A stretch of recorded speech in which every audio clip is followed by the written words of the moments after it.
야곱의 마지막 모습을 기록하고 있습니다. 야곱은 이 땅에서 마지막 순간에 12 아들을 부릅니다. 그리고 각 사람의 분량에 따라서 자녀들을 한 명씩 축복하고 있습니다. 그들에게 어떤 축복과 앞으로 어떤 일이 임할지에 대해서 전하고 있습니다.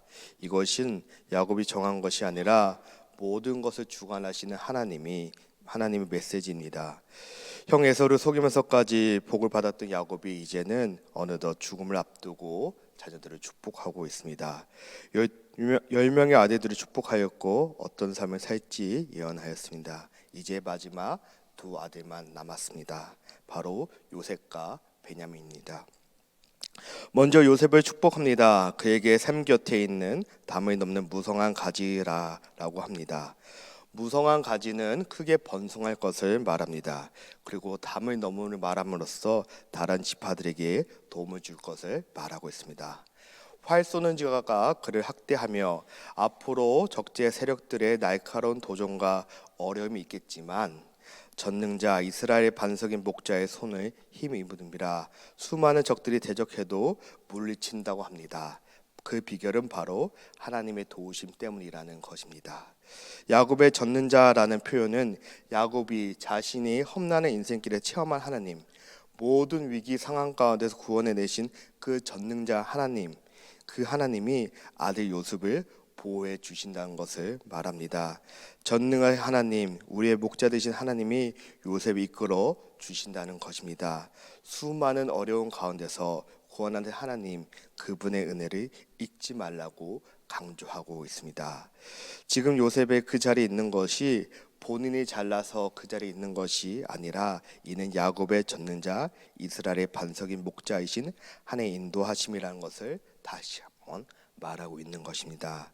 하늘에서 또 깊은 샘에서 젖먹이는 복과 태의 복까지라는 복이라는 단어를 사용함으로써 어떤 어려운 상황 속에서도 주님의 말씀을 따라 의롭게 사는 자들에게 누릴 복과 영원한 것임을 말하고 있습니다.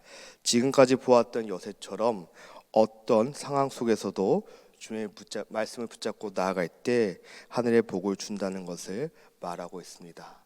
앞으로 어려움에 처할 때 하나님께서 도와주실 것이라고 하는 것입니다.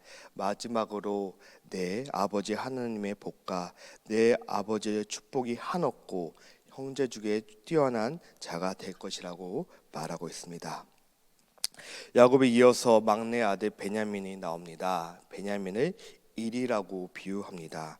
강한 지파가 되어서 자신들을 지킬 것이라고 말합니다. 성경은 베냐민 지파가 어떠했습니까?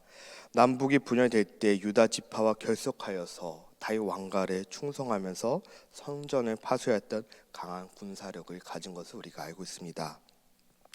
성경엔 야곱의 12 아들을 12지파라고 부릅니다. 앞으로 12형제를 통해서 어떤 일이 일어날 것인가에 대해서 예언 내용이 12지파라는 것을 통해서 짐작할 수 있습니다. 그리고 각 사람의 분량대로 축복합니다. 이제 야곱의 마지막 숨을 내쉬면서 자신이 죽으면 자신의 시신을 조상들이 있는 가나안 땅 마므레 앞 막벨라 밭에 있는 굴에 매장해 달라고 유언합니다. 그곳은 아브라함의 핵 사람에게서 돈을 주고 사서 아내 사라를 장사한 곳입니다. 그가 약속의 땅 가나안에 장사하기 원하는 것에 대한 하나님에 대한 그의 믿음이 나타나는 것입니다. 그가 하나님의 약속을 기억하고 있는 것입니다. 하나님이 아브라함에게 주신 언약의 땅, 수많은 자손들을 주신다고 하는 하나님의 약속을 대대로 전해져 들었습니다. 하지만 현실은 여전히 70여명밖에 없는 가족들입니다.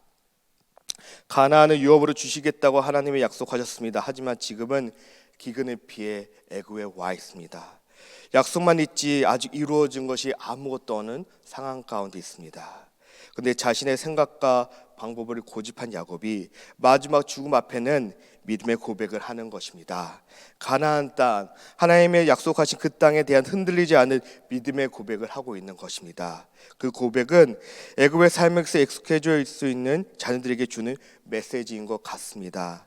자신의 묻힌 곳을 기억하면서 우리가 어디에 속해 있는지를 기억하라는 것입니다. 우리가 속한 것은 눈에 보이는 애굽이 아니라는 것입니다. 주님께서 약속하신 곳 가나안이라는 것을, 언약의 백성이라는 것을, 약속의 땅에 우리가 묻지게 된다는 것을 야곱은 마음을 통해서 가족들에게 전하고 있는 것입니다. 그리고 우리는 기억하는 대로 요셉도 나중에 죽었을 때 이스라엘 백성들이 애굽에 나갈 때 자신의 유고를 가지고 가나안 땅에 이장한 것을 우리는 기억합니다. 이런 모습이 우리에게도 필요합니다. 우리 이 땅에 살아가고 있습니다. 우리가 세상에 속한 것이 아니라 하나님 나라에 속한 것을, 하나님 나라를 바라보고 나아가야 되는 것입니다. 우리는 천국에 소망이 있다는 것을 되새겨 줍니다. 그런 믿음을 가지고 살아가시는 저와 여러분이 되시기를 주님으로 축원합니다. 한 가지 신기한 것이 있습니다. 야곱이 마지막에 언급한 아내가 라헬이 아닌 레아입니다. 지금까지 못한 것에 대한 사죄의 마음이었을까요? 야곱은 이제서야 하나님의 선택을, 그리고 언약에 속한 아내가 레아라는 것을 인정하는 구절입니다.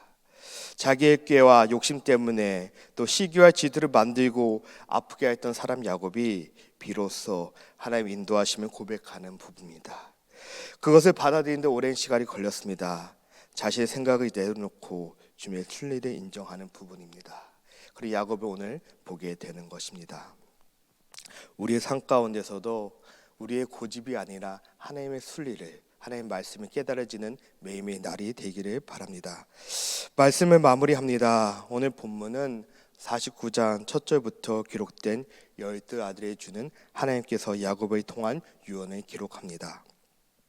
각 사람의 분량대로 누구에게는 좋은 축복을, 또 학생의 분량대로 하나님의 계획하신 가운데 축복을 예언합니다. 그 유언 안에 야곱 자신이 체험한 하나님이 묻어납니다. 그것을 마지막을 통해 그의 믿음과 하나님의 정체성을 확인할 수 있습니다. 믿음의 유산을 내가 경험한 하나님의 후손들에게 전하고 있습니다. 사랑하는 한미정리 성교회 성도 여러분, 우리의 믿음이, 우리의 신앙이 다음 세대께까지 전해지기를 바랍니다.